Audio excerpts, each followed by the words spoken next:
கோலி soda, நையாண்டி, என்ன சத்தம் இந்த நேரம் உள்பட பல படங்களில் நடித்திருப்பவர் இமான் அண்ணாச்சி. நெல்லை தமிழில் பேசி நடித்து தனக்கென ஒரு இடத்தை கைப்பற்றி வேகமாக முன்னேறி கொண்டிருக்கிறார்.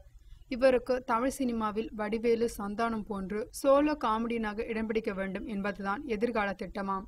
அதனால் இதுவரை மற்ற காமெடியன்களுடன் இணைந்து நடித்து வந்தவர் இப்போது சின்ன படமாக இருந்தாலும் தனி காமெடியனாக தன்னை நடிக்க வைத்தால் அவர்களுக்கு தான் முக்கியத்துவம் கொடுக்கிறாராம்.